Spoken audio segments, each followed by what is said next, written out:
Rashid. First of all, welcome to Turkey. You're one of the most leading designers of the world, and we know that design is not just a job for you, but more of like a lifestyle. So can you tell us the importance of design in our everyday lives? What place does it have, or what place should it have in our everyday lives? You know, we design everything on this planet, right? So we design cities, we design urban transportation, we design our products, our furnishings, our clothes, our technologies, we design satellites. Design is the way that we progress and evolve humanity. But we can also design ourselves too. So really, design's simple in a way. It's just a program, you know. It's like you have some criteria, or you have a mandate, or a brief, and you answer those brief and you find solution, right? So that's what design is. And design has always evolved us. You know, the first housing or dwelling ever by a human was when we went in and carved a cave. We were designing. That's design. And now today with the digital age, I think it's opened up the notion that we can design ourselves too, where we can really take care of our body and our mental well-being, our spiritual well-being. So design is every aspect of daily living. Your designs are very unique, colorful and fun, most of them. And do you have any inspiration for your designs? If so, what are your inspirations? First of all, I think the reason they are sort of colorful, you used the word fun. I don't try to push humor into my work, but what I try to do is to make people feel alive. So I believe in this sort of phenomenological idea that if I can do something that's original and interesting and experiential, it makes you feel alive. You know, and I think design has that power to do it. I always think, you know, if you listen to a pop song that really makes you feel alive, or you read a really good piece of poetry, or watch a good film, design is also that. It has that power. How am I inspired? Well, you know, inspiration is a complicated thing because it's from everything and everywhere. So on one hand, I'm sort of inspired by, you know, my childhood, my education, all the books I ever read, every film I ever watched, every city I've ever traveled to. You know, design, that's all forever inspiring. Or sometimes it's inspired by the machine that's going to produce the good, the production method. Or it's inspired by me finding a new technology or a new material. Or it's inspired by me watching social behavior of how now somebody sits in a place versus the way we used to sit, you know, because we're evolving. So, you know, it's hard to say, you know, specifically what inspires you. You know, I think the way to be inspired is to keep your eyes very open like a child. And sometimes I say, you know what? I always say I don't come from this planet. You know, I'm like the ancient Egyptians, you know. They just like came down, because I don't believe in Darwin. But the point is that if I observe the world from another perspective, more objective, then I can design something inspiring and original and new. So the countertops, island kitchen, and info desk designs that are exhibited today are made of porcelain and quartz materials. Yes. Was working with porcelain and quartz materials different from working with other materials that you usually work with? What are the effects of porcelain and quartz on your designs? You know, these are good materials because they're, you know, 100% natural. You know, they're recyclable. They're hygienic, they're easy to maintain. There's a lot of good qualities about porcelain. They're lighter weight than stone. You know, there's a lot of advantages. And I've worked with them many, many years. This is not something new for me. At the other point, the other side is that they come in sheets. So it's all very two-dimensional.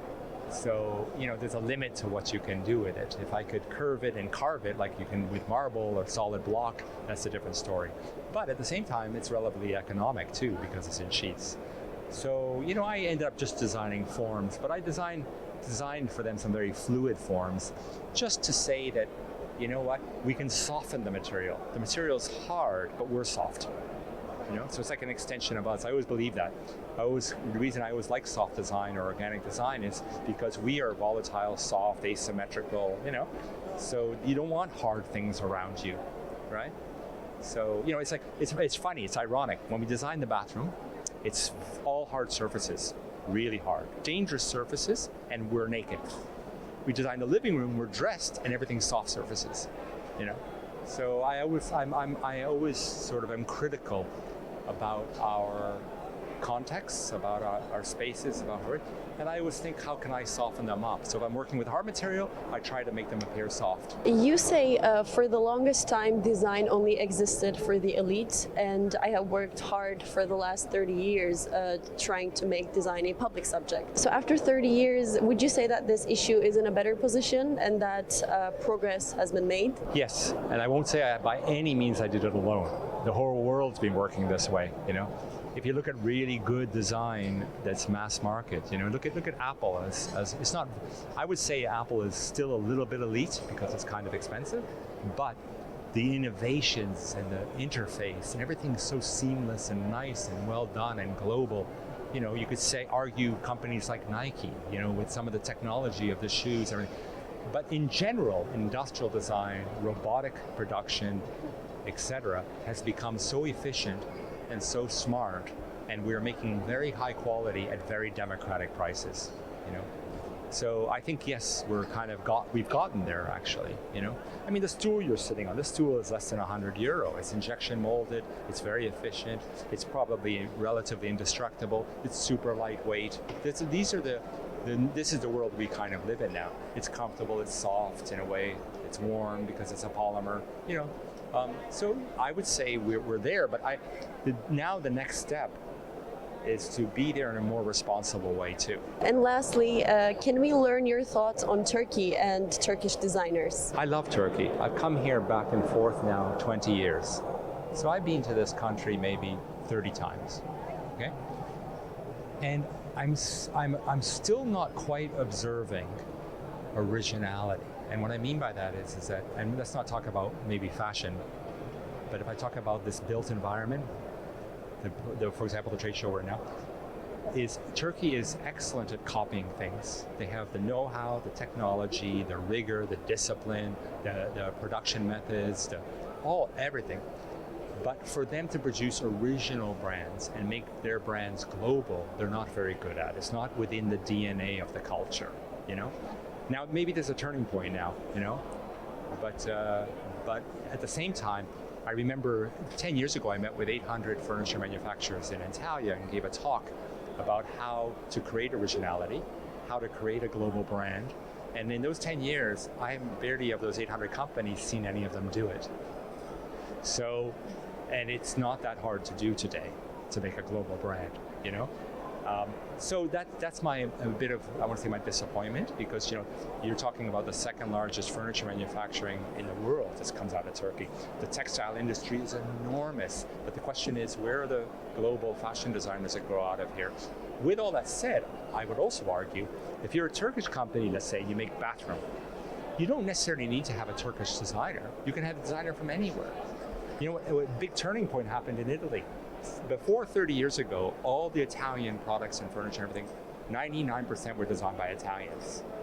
And then the Italians started to use talent outside. Today, if you walk a furniture fair or bathroom fair, you'll find that majority of the products are not designed by an Italian. I designed a lot there, many. But that's not the point. The point is that the brands are still Italian. So you can have a very good Turkish brand that can be powerful overnight and work with me or some other designers that are global. You don't need to just work, you know, interiorly, because the world has opened up, you know. And I don't really believe anymore that there's even a language of Turkish design, language of Italian design. I think that's all gone. I think our languages are global now. And in fact, if you want to be successful, you kind of have to design in a global vernacular too, or you'll only address a very small market of your culture.